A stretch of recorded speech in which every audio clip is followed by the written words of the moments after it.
backing up in the spare car, approximately half the field. Well, actually more than half when you take Fernandez and Takagi out of the field. 8 guys. A couple of other interesting things to note here with the 3 events to run today, and then California next weekend, and then the final round in Mexico on the old Formula 1 circuit there. But Toyota are on their way to that balloon. That was pretty weird, wasn't it? Toyota are on their way to winning a manufacturers championship this year. They've got a margin over Honda. Lola have actually wrapped up the manufacturers championship, and they've done that quite easily this year over Reynard. They had their 100th victory in last year's series. The Brazilians are on top in the Nations Cup. Cristiano de Mata's a little less than 50 grand away from winning $1 million this year. Remember that the drivers don't necessarily get all that. It can be divided up in various percentages with the team, the driver and the crew members in the team, depending on the contractual arrangements. 2 millionth fan to watch a kart round in 2002 pass through the gates at this event. He did it yesterday. Neves Chicada, who's being now treated as a VIP here at the circuit. He'll be somewhere out there, but he lives at nearby Mermaid Waters and hadn't missed a kart round since its inception. So we've got onboard cameras today with Dario Franchitti. We've seen that with Bruno Jonquera, who's on the front row, Michael Andretti, Scott Dixon, our local hope, and we did have a camera on the car for Adrian Fernandez, but obviously Adrian's gone off to the Gold Coast Hospital at this stage, and we just got our fingers crossed that he's all okay. We've had a good positive report, and if he is near a television, we're wishing you well, mate. Wish you out in the field. Remember that Adrian won this race in the year 2000, and he actually had shown some very strong form. Actually, as the cars went by that time, Bill heard one of them that was dramatically off song, sounded like it had a broken header, and it was making a pretty dreadful sound. So I think you can expect to see a car come in on board with Dario. And it's the Christian Fittipaldi car that's running rough, and the radio message is that he's going to be coming in. Greg? It looks like his crew is in fact on standby already, Neil. A communique from race control just moments ago. They broadcast that this race cannot be confirmed as being full and complete unless a minimum 36 laps, that's half the original race distance, is run here. Thanks, Greg, that's pretty important. So 36 laps. And then it will be a timed race after that point. How's that information on Dario's steering wheel? There's plenty of numbers there. The top number is the gear selector, what gear he's in at that point. There'll be a lap time there. I don't know how much he can actually digest in any given lap, and in these conditions I don't know that he'd be looking down there at any point. I was just about to say, as if he hasn't enough distractions.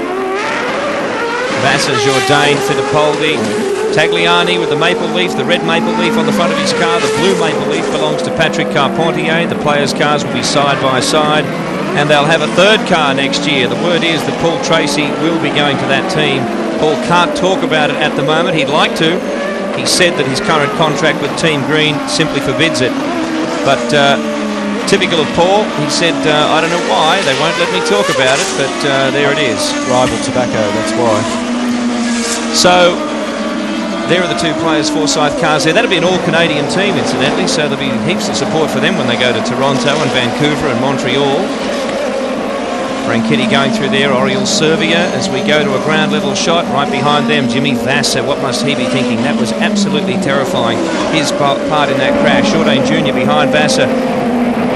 Christian Fittipaldi's Newman Haas crew are telling him to try and take the start before he actually comes into the pit lane. So that keeps them in the game, keeps them in the race in case whatever the problem is repairable. Terrific overhead shot there as the cars work turns 9, 10 and then make the run towards 11. It's yellow. There will be no passing if it's a yellow track. We're just trying to confirm exactly that now, but that's what I'm budgeting on. So, right. That sounded like Barry, or is it Kim Paul Green? Tracy is confused as to when he can pass. That's what that message is all about. He's talking with Kim Green, and the passing is allowable after turn 2. They will start with a yellow. It's yellow flag conditions at turns 1 and 2 in the first 2 chicanes. We do have a race. The Honda Indy 300 for 2002 is away in much better and much more controlled circumstances than the original start. Everyone is backing off. They're holding firm. Remember, no passing on the first 2 corners. They have to be careful about that. But into AAPT Mobile Corner, will we see some aggression from somebody? Interjects chicane is turn 2. The yellow flag displayed there. And once they clear this point, they can get on with it. But remember, they have cold tyres In champ car racing, they do not have the benefit of tyre warmers as they do in Formula 1. And this track is patchy wet in places, very wet in others. There's some little dry grooves in a couple of odd spots, but the grip is still extremely low. Now, they're still actually showing yellows down here at turn 3. No, it's still officially yellow, so even I'm confused here. The radio messages are confusing. No wonder Paul Tracy was asking questions.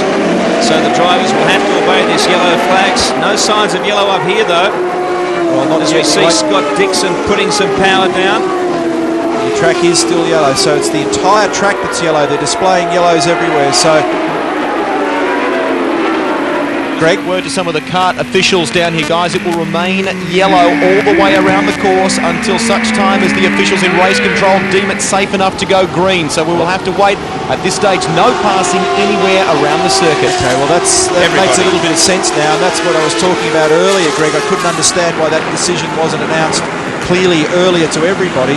There seems to be, it might be wrong here, but there seems to be conflicting messages coming out of kart race control today for some reason. Darryl Beattie. Yeah, guys, just down here in pit lane. Obviously, it is getting a little darker, but the factor here is the wind has picked up since the first incident, and the track is definitely getting a few dry patches. You look down the end of the straight, but for sure, I'd say if the weather can hang out, we're going to see a dry track by the end. Through FedEx Corner, tricky section of the circuit, and we're coming up towards Honda Hairpin. They'll go through V8 Supercar Corner first.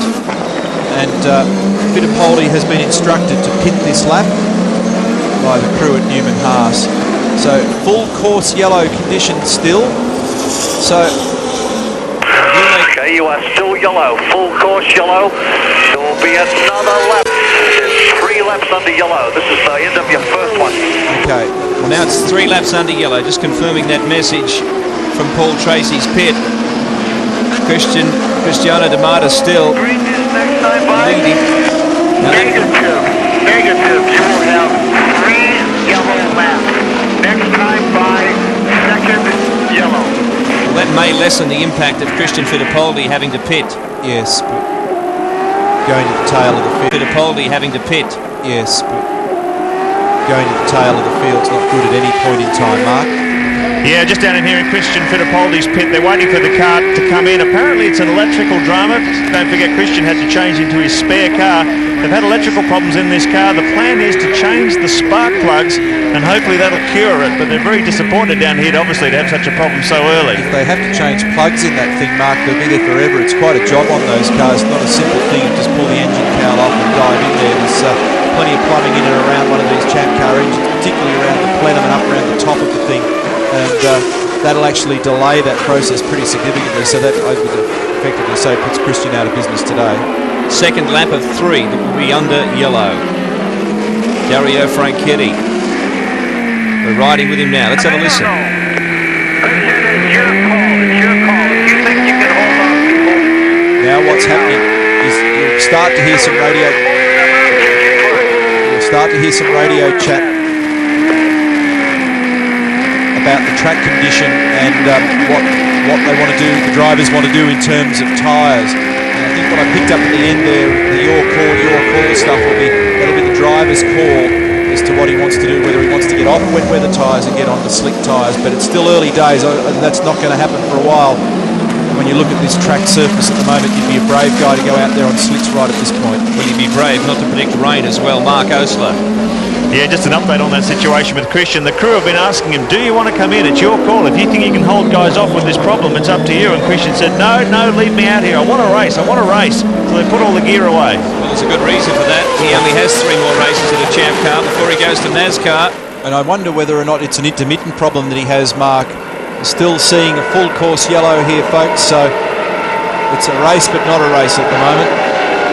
Gee, it's deceptive in that shot, but even under a yellow flag, the speed of these cars down the main straight is quite extraordinary. And at ground level, they are generating on the main straight, opposite pit lane, still an enormous amount of spray that is lingering after they pass. It's still a switch on position 4, just like we did at Rockingham. Let's try position 4 on the dash switch. They're talking about the mapping on the engine position. This is Christian Fittipaldi, green next lap. So Fittipaldi on the radio there, they're talking about him changing the mapping on the engine to see whether they can clean up this problem, Darren? It was interesting, guys, when we had that time. A lot of the drivers were wandering around. I hear a lot of them say, you know, it's a bit of a bummer that it's the one brand and we're all on the same wets. You know, in a situation like that, they don't have to improve the tyres. And a lot of the guys were saying these wets aren't that special at all. They'd like another brand in here to make them develop it that much further. Now these laps count as race laps, and we've just been told, and we have to take this information cautiously because so far we've had conflicting messages, as Neil said. They're telling the drivers that even after these 3 laps, when they go green, they still must not pass on those first 2 turns, Honda chicane and Energex chicane. We heard the message that it would start under yellow, but I think there was some confusion there as to how long it would last. So obviously we've got the 3 laps of yellow, and then the first 2 corners will be under yellow, and then we go racing. And it's a more sensible approach to the start of the event. Everybody's now sighted the track. They know what the track looks and feels like. There's some more warmth in brakes and tyres, and the brains have warmed up as well. Everybody's had to think about it. Everybody's got a chance to actually assess the amount of grip level underneath their car and to make some good judgments. There may be some moisture coming down in turn 2. I'll call the flag to you. So the word there is that there's rain in turn 2.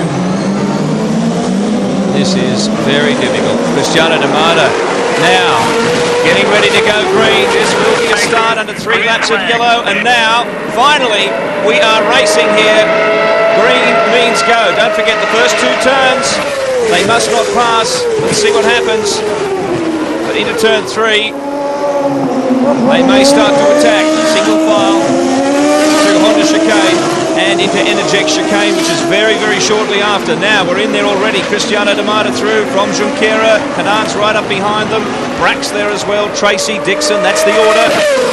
And reports also of lightning around the course at the moment. Lightning start though for Cristiano D'Amato, and he's bolted. Tony Canard has a look up the inside of Junqueira.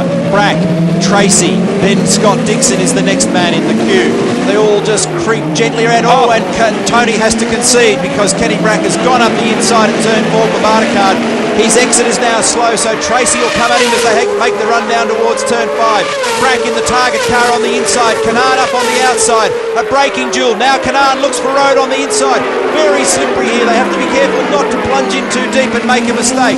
Tracy buys into the action. I don't want to get too far offline there because there is still in some sections some surface water.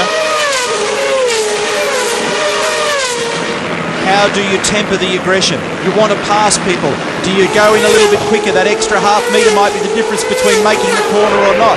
If you lock up and you stop the front wheels turning in these race cars, they will plough straight ahead and go straight off the road into the escape area or perhaps even into a concrete wall.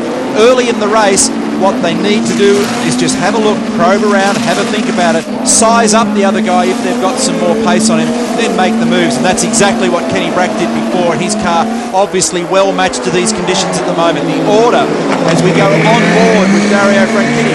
Look at the power oversteer at the exit of turn number 10.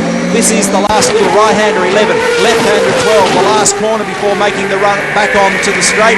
The Honda chicane. Hard to get power to the road. Dario works hard, gently feeds in the throttle, grabs a gear. The gear shifts are longer and slower now in these wet conditions. A lot of water. There's still. 7th gear. 7-speed gearbox in the Lola. And we're continuing to get reports of flashes of lightning around the course. What an incredible day. It appears that in this part of the woods the drought has broken, and it's made it pretty hard work for these guys. D'Amato, Junqueira, Brack has moved up to 3rd ahead of Canard, and Tracy. Canard one back, 4th spot from Tracy, who'd slipped through on that earlier pass with Brack. Just to ride with Dario for a little while longer. Those lights that illuminate on the top of the steering wheel there are staged through a certain number of RPM steps, and they flash through a sequence and ultimately to red, which is the signal to the driver to pull the shift and try and make the shifts as accurate as they can in order to save time. Look at this second and third here. Teammate versus teammate. Junqueira, 100th of a second off D'Amato, but it came to hot laps. He's a little further back in terms of track position and defending against Kenny Brack. Junqueira just slipped a little bit wide that time through turn 5.